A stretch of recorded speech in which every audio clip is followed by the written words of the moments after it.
Hey YouTube, my name is not Edward Crichton, and I am the author of Edward Crichton's Praetorian series, starting with The Last Roman. If you watched my last video, you'll know that the purpose of this video vlog is to read through my books, reconnect with fans, and hopefully have a little bit of fun, learn along the way. Life is all about learning, and also just to, see what next steps might be for my own pursuit of my old writing career, my re-pursuit, perhaps you could say. You could see that I cleaned up my basement a little bit since the last video. I lied in that video. This video is not right after that one. I have a new shirt, and don't worry, I don't have a penchant for flannel or anything. It just happened to be a new flannel shirt, so I decided to wear it today. I also wanted to clarify one thing. It's not that my wife puts our kids to bed. We have 2 kids, and I start the situation, and then she just finishes it because she just enjoys reading over and over and over again to my son, whereas I could only read a few stories before I go crazy. So actually a mutually beneficial relationship.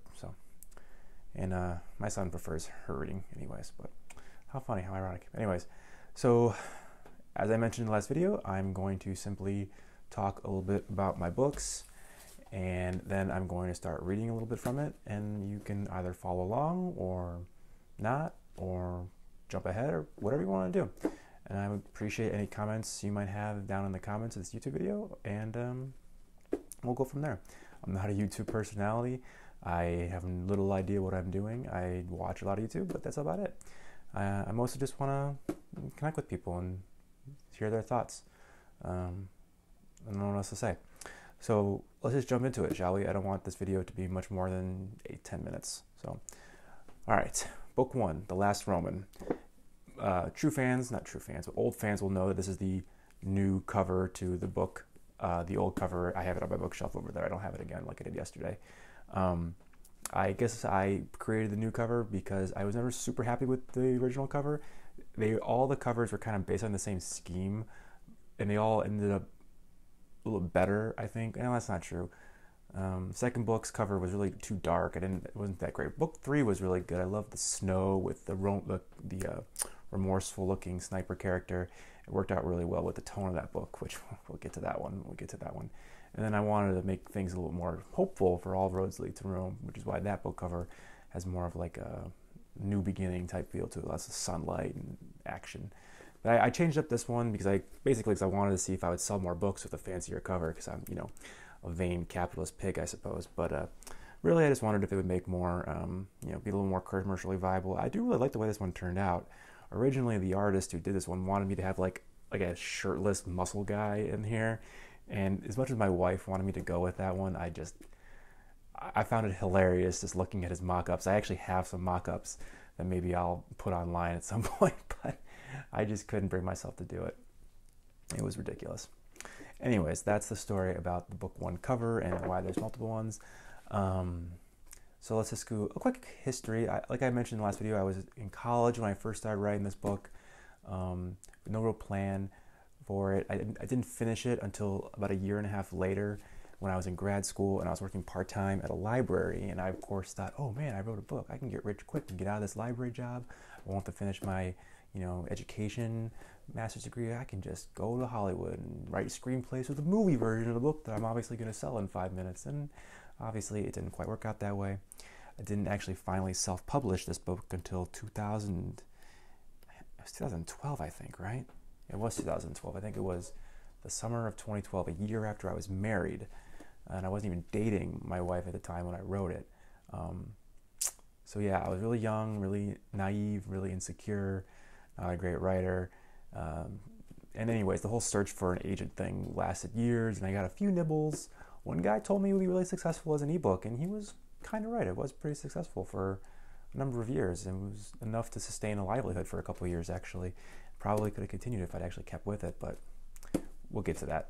Just life and family got in the way, typical things.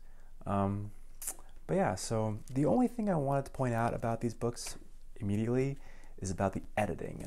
A lot of people complain about the editing, and I think that's a common complaint for most self-published books, is that there's a lot of editing errors. And you know what? There's no real excuse for it.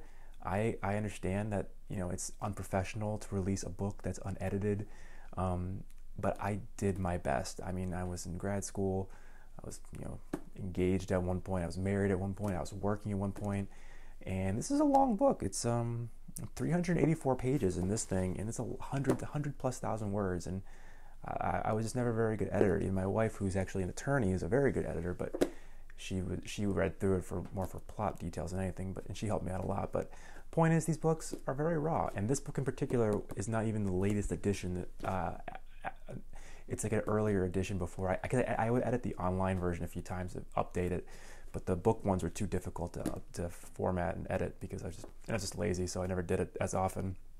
So there's going to be some typos in here, and if I stumble over my own writing, it's because it's not well written. I think there's some gold in here, don't get me wrong, but well, maybe silver, but it's chock full of errors, and it really is, and there's no excuse. And if you were one of those people that criticized it, or you criticized another books, I understand. You don't need to yell at me anymore about it. I get it.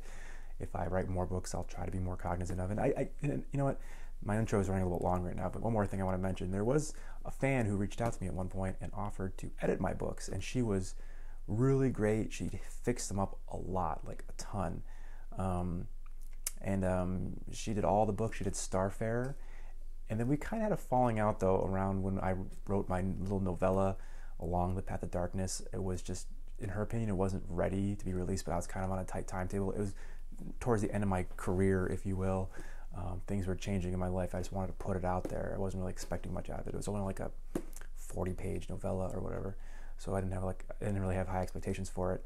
And she and I kind of had a falling out, and I haven't really talked to her since. So, Teresa, if you're out there, no hard feelings.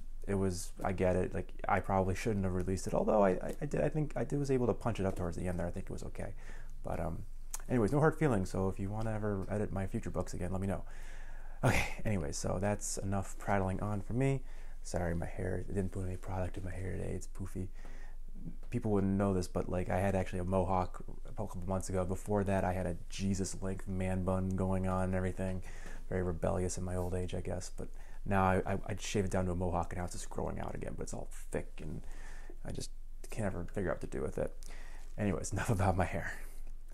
Let's get started, shall we, with the prologue, the only bit of my book that is in the third person.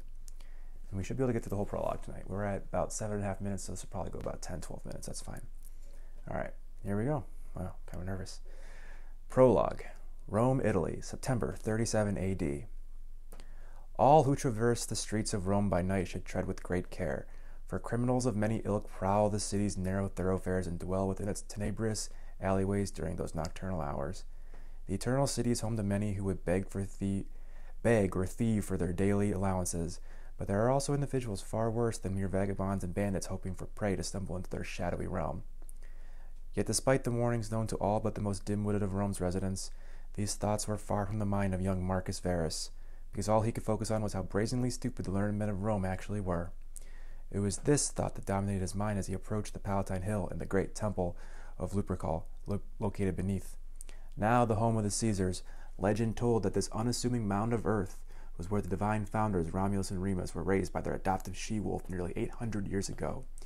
It was the place of Lupercalia, one of Rome's most sacred rituals, and where Verus had come to lay down his life in its defense, be it needed.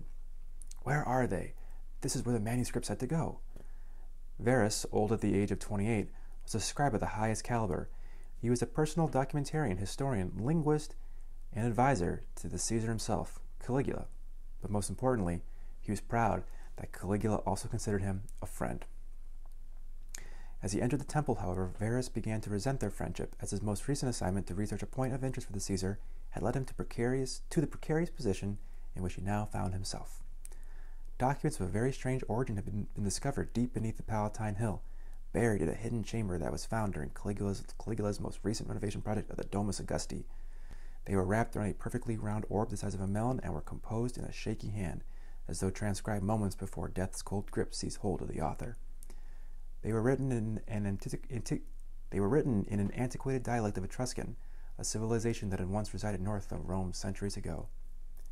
When news of the discovery had reached the Curia Julia, ambitious senators had immediately sent word for both the object and the documents to be brought to the Senate building for inspection. But Verus had been overseeing the renovation project during the initial discovery, and was the first man to analyze both. In the short time he'd been with them, he'd held the sphere and attempted to translate the documents for himself, but it wasn't long before the Senate's sycophants forced them from his possession. Varus later learned that their linguists had transcribed a message that spoke of a treasure Remus had hidden away beneath the Palatine, upon hearing of his brother's treacherous plan to execute him. Riches were expected that far exceeded anything Rome currently held in its coffers, effectively guaranteeing its fiscal stability for decades to come. The Senate had dispatched its lackeys to secure this treasure immediately, a plan that would help fund a private coup against the great leader of Rome, a plot Varus had suspected for months but had only just now confirmed. But the Senate had been wrong, horribly wrong. Upon learning of this treachery from Varus, Caligula had sent him to reanalyze the documents and discover their true contents. What he had found hidden in the nearly dead Etruscan language was a message that told of something far more powerful than a simple cache of lost treasure. Where the Senate had read of a treasure in the form of gold, silver, and gems, its true potential was something entirely different. It hinted at Remus's association with the Druids who, while currently simple priests, were once rumored to have possessed great power and mystical abilities. Although any magic that they may have wielded in the past was long considered extinct and forgotten, the fact remained that those lost powers were still feared by many. If they could indeed summon aid from realms unknown to Rome's wisest leaders, the empire's very survival could be in question. Varus only hoped he was in time to stop the traitors from unleashing whatever untold evils the documents hinted at. Finally, with a short run from the Curia Julia completed, Varus entered the temple, bowing in reverence to the sacred tombs ensconced on either side of the small dome, the final resting places of both Romulus and Remus. Early each calendar year, all of Rome would gather outside the small temple to participate in rituals of Lupercalia, an event meant to promote fertility for young men and women. He thought back to his own teenage years running around the walls of Rome, whipping young girls with bloody goatskins, full of energy and vigor, with nothing in front of him but the future. Varus felt sad that all that was left of those innocent days were distant and fading memories, but forced himself to focus on his duty. Creeping forward as quietly as he could, Varus found a small hole dug in the center of the magnificent structure's marbled floor. Grabbing hold of a rope, he slowly descended several meters into the dark abyss before making contact with the floor. He then followed a narrow tunnel before emerging onto a slight ledge overlooking a vast chamber. It was large enough to contain the entire Senate floor, and Varus marveled at how it had remained undiscovered for so long. Then he discovered the object of his quest. 6 men stood around 2 others, all of whom were facing a lone object at the far end of the chamber, their faces glistening in the dim flicker of their torches. It was too dark for Varus to identify any of them, but they too wore togas with a broad purple hem running along the seams, likely identifying them as augurs, Rome's priests and seers.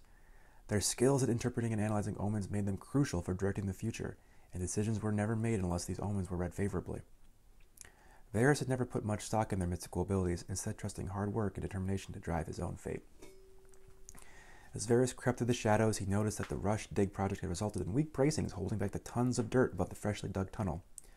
His eyes were panning the walls and ceiling, looking for any way to bring down the hill and crush his adversaries, when the 2 augurs approached the simply adorned and seemingly harmless altar at the back of the room. They were carrying the orb-like object they had found with the documents, which now exuded a dim greenish-blue glow. Those below knew little about the object, except that it was adorned with incomprehensible markings, but Varus knew better. His translation associated Remus with the Druids convinced him that the object was the key to unlocking whatever evil secrets the document described. Sorcery! Nonsense! If the Druids could utilize such powerful magic, how is it that they no longer possess such power?